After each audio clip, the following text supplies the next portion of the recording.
Hey guys, it's Steve. Today I want to talk about is the Philippines the best place to retire? And there are other choices for sure. And some people don't like the Philippines for one reason or another. Some people don't like the culture, or they don't like the pollution here, or what have you. But there's a lot of beautiful places in the Philippines to retire. And some people don't like the transportation issues. There's just things that they don't like about the Philippines. There are many other places to go. There's Vietnam, Portugal, Spain, and there's a lot of Pacific islands that are out there too that you can go to. There's Palau, which is a little bit expensive, but there are other Pacific islands that you can go to. And there's Malaysia. Malaysia is also a great country to retire in for expats. But the one overlooked country is Belize. Now, Belize is a country that many people it's off the radar. There's only about 325,000 people that live there, and it's about the size of probably like Massachusetts or something like that. It's very tiny, and it's easy to travel around there, and it has its weather is really weird. Like down south, it's more rainy than up north, so it does have its own weather thing too. And you can go out on the islands, and it's beautiful out there, and they have cooler areas and they have warmer areas. So it's definitely a place to look at. Is it reasonable? Okay, yes, you can go to Pacific Prime and you can get health insurance probably for down there too. I'm not sure if they cover Belize, but you could always call them up and ask. They usually will get you quotes from 10 different companies, and then they will give you the quotes. I believe they will do that for that country. Okay, it might be worth giving them a call. Pacific Prime's pretty good for worldwide health insurance. Okay, hospitals there are usually tiny private places. There's not much of a hospital situation there, so most people go up to Mexico. Okay, the other thing is rents there. Rents are pretty reasonable in some areas. It depends on where you are. Living there is good. The people there are pretty decent. There is a little bit of a crime situation in Belize City and a few other areas, but for the most part, it's pretty decent, and it's a nice place to live. And if you like a laid-back Caribbean feel, Belize has it. Okay, and the great thing about Belize is you have so many countries really close to you: Nicaragua, Costa Rica, Mexico, and El Salvador, and all these other countries that you can travel to. Guatemala is like right next door, and you can travel over these places, and it's just basically a bus ride. And it's really, these places are really beautiful. You can go see volcanoes. And another place that gets overlooked also is Guatemala. Now, Guatemala does have issues, just like El Salvador and countries like that. But Guatemala has places that you can go that are safer than others. So if you want to retire in Guatemala's don't write it off your list for sure. Okay, there is language issues there for sure. But in Belize, everybody speaks English for the most part. There are some people that come from Guatemala, but most of them learn English when they come into Belize. I would say the majority of people there speak English very well in Belize. It's mainly an English-speaking country. Anybody you walk up to and start talking in English there to, they'll respond, 99% of the time. And, I used to be out on Key Caulker. I loved Key Caulker. Key Caulker had a lot of places to have fun out there, a lot of restaurants, it had some beautiful places to swim, beautiful sunsets, fishing. You were near the reefs. You could go kayaking out there.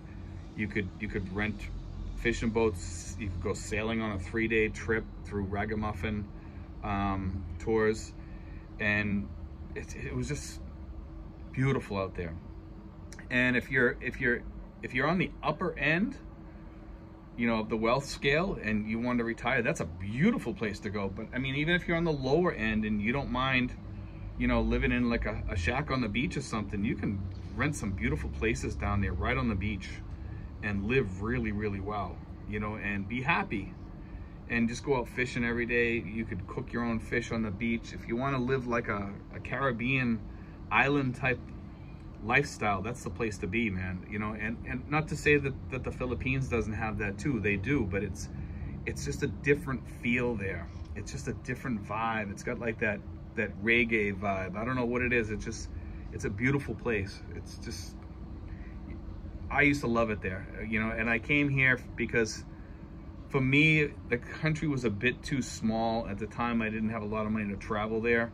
So I came to the Philippines, but I wasn't living there. I was staying there long-term stays on my vacations and stuff like that for like a month sometimes, and just enjoying it. And every year I would go down there, and I go there during my like Christmas vacations or, you know, holidays or what have you. And believe me, you couldn't meet nicer people down there. I mean, not to say that they don't have problems there, like scams and things like that. And you know, you just have to be aware of that when you're in any country that there's poverty, that you're gonna run into those types of issues. And Belize has those issues, just like Guatemala would, or any of the other places. There was actually a video put out a long time ago about Guatemala, since we're on the subject of Guatemala for a second. And it was called Living on $1 a Day. And it was this guy and some other guys that went and filmed living on $1 a day, like some people in Guatemala do. And they were showing how they did it. And it was actually quite interesting, because they were living on $1 a day. Now, I'm not saying, you know, I would like to see some retiree go live on $1 a day. No, I'm just saying that they showed it and it was quite interesting. But, you know, if people can live like that, imagine living on like $700 a month or $1,000 a month in some of these places, because vegetables are relatively cheap in these places. Housing's really cheap. And in some of these places, healthcare is really cheap, okay? And that's why I put these places out there and talk about all these different places. But Guatemala and Belize, don't write it off your map, off your expat map, okay? And there's even some nice places in Mexico too, where there's a lot of, you know, Westerners staying there. And Portugal's another place I would mention.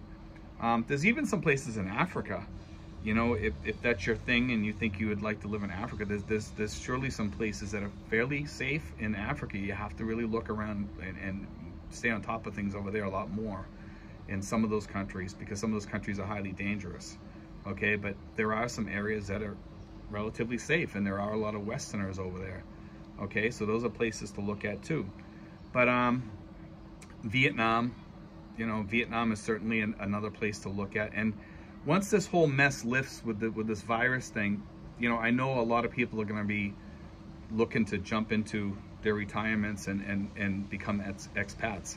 And be sure to leave these places on your map. Don't just look at the Philippines. Just, you know, weigh all these places out. Look at costs. You can go online and you can look at cost of living, average cost of apartments and stuff like that. I mean, Google does wonders. And that's what I used to do all my research on, was Google. So just keep that in mind, guys. Google is your best resource for researching these countries. And definitely look into Belize. Look into Guatemala. Look into Costa Rica, Portugal, Spain, all these countries, Malaysia, all these countries have a lot to offer. And for me, I love the Philippines, okay? But I know there are people out there that say, well, I don't know if I'd want to go to the Philippines because of this or because of that or because of the scams or, you know, what have you. All these other places you can go to, and you will not have any, you know, that many issues in these places. Most of these places I've researched, they're fairly safe, okay? With the exception of El Salvador. El Salvador does have a lot of issues lately. A lot of people have marked El Salvador off their expat map. But there are places that are okay there. Honduras is another place that's kind of dangerous, okay? There are places down in South America too, that you can go to, and they're fairly safe, and, you know, they're cheap to live in, but they're hot, you know, and there's a lot of issues with spiders and snakes, and the living is just different. It's not as nice, you know? So just be sure to research. Do your homework, guys, and you'll do well. Remember, use Google. Google will help you in a lot of these, looking up a lot of information on these places. And also YouTube has a wealth of information on all these places too. Okay, guys, God bless. Take care. I hope that helps, guys. And remember, Belize. Look up Belize and look up Guatemala. Thanks, guys. Be sure to like and subscribe.